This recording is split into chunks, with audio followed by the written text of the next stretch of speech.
Hi, today I'm presenting the Social Watcher Running Wearables. Hi, today I'm presenting the Social Watcher Running Wearables and the Sociology of the Watched Body. So the media that I've chosen is Instagram, and the Social Watcher will be the account name. And I will be putting on my profile how free are our bodies when they're always being watched.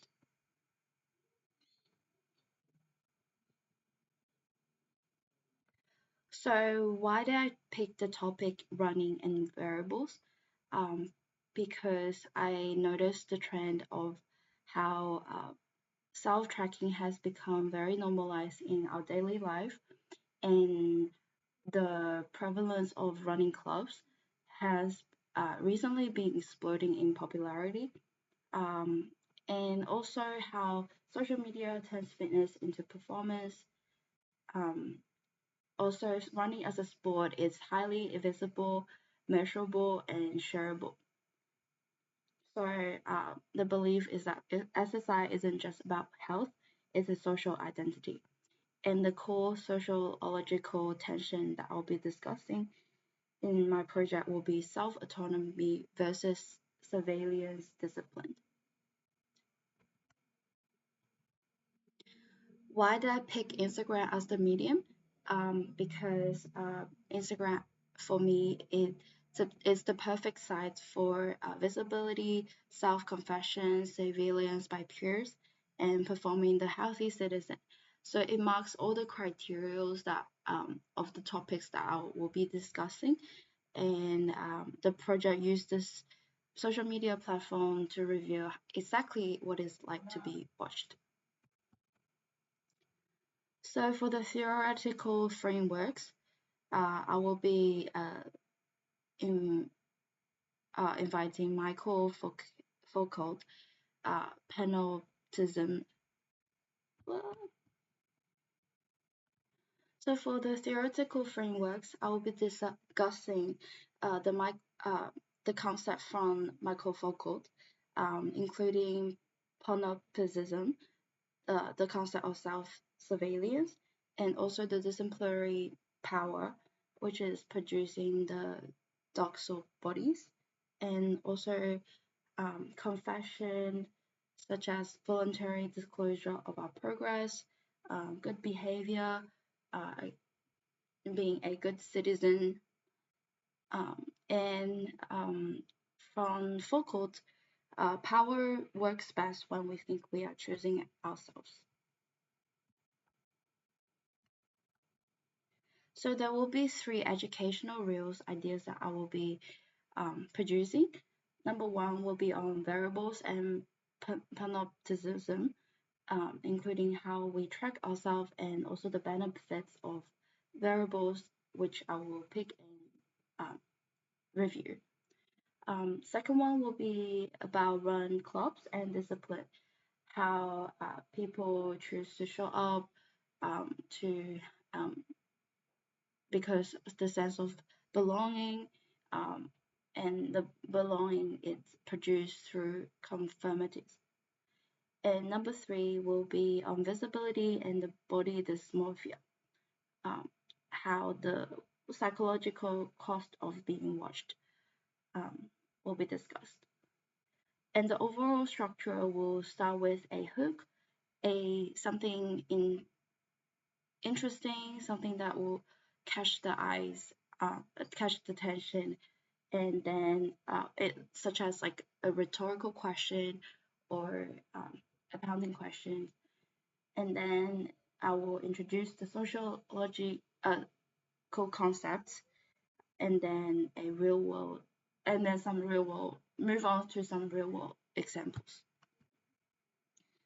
I accidentally deleted one of my slide, but this is just an example how like real 2 could start with a some video footage of runners gathering together, stretching, and then set off to running together.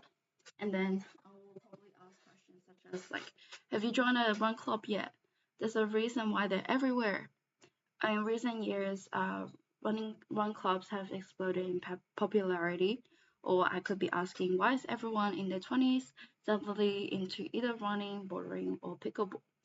How much has social media plays a role in this? Um, and then I will dive into more beneath the surface, like what's the cause of it. Maybe, yes, you find friendship and fitness, but you also adopt a pace, a standard, and identity of a runner, a fit person. And I also find a study of but on run clubs, which found that the core experience was examination of self adjustment with reference to others and sense of group belonging. This is another example of my real three, which will start with maybe screen recording of scrolling through fitness feed, selfies of uh, progress, fitness progress, or running progress, or like the heart rate graph, like screenshots of like the tracking apps, and then yeah,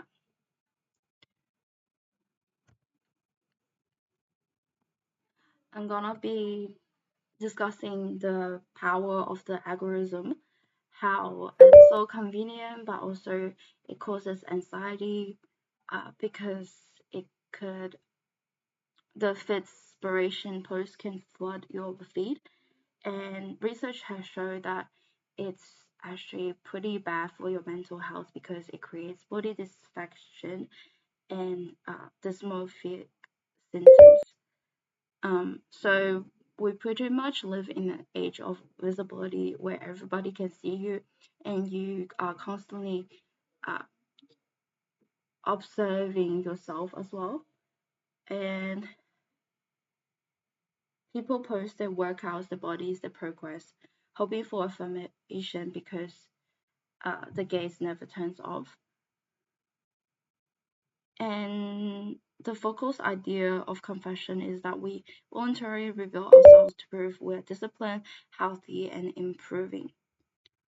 But for many, it actually leads to body dysmorphia, leading seeing which is defined as seeing only what's wrong, never what's real.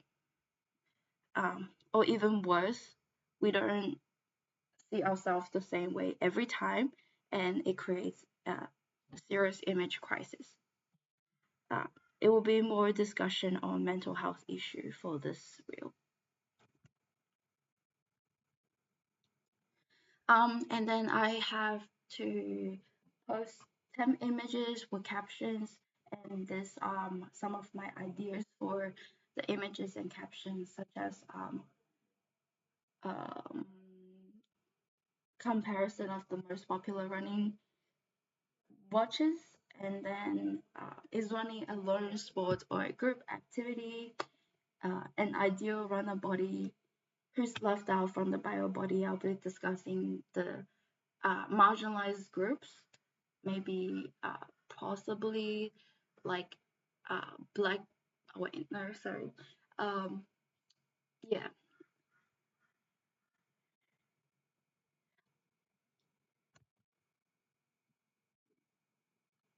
and my intended audience is that people who are already or looking to be runners, uh, people who wants to use variables, uh, people who are interested in fitness content, and also seek belonging and validation in fitness communities. So the intended impact will be that the audience will reflect on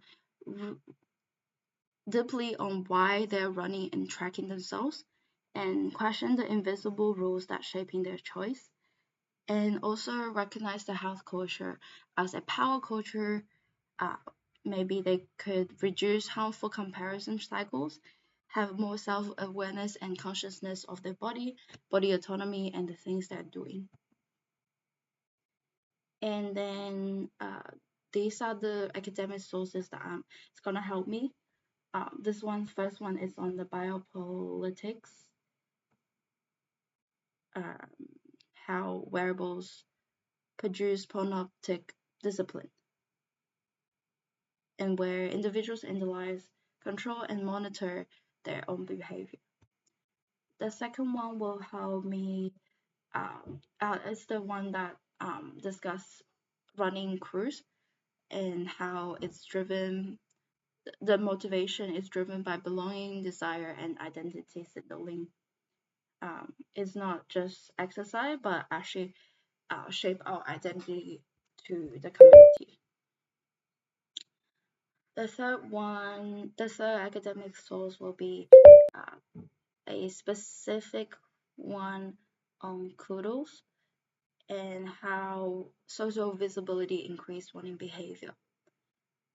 So it demonstrates panopticism through peers. The fourth academic source will be about fitspiration and body image, which is gonna help me discuss social media and the idea of body dysmorphia, which includes eating and weight disorders. Number five will also be on body dysmorphia symptoms, how uh, the comparison will distort self-perception. And number six will be on focal sport and exercise power, knowledge, and transforming the self.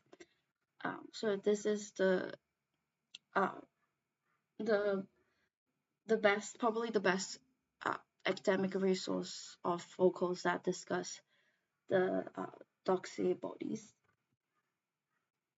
And number seven will be on house as meaningful social practice, how houseism and its relation to a good citizenship.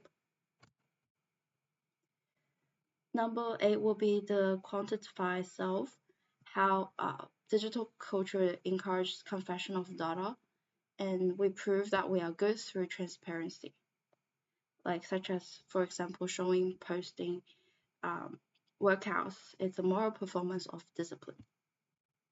Thank you for listening.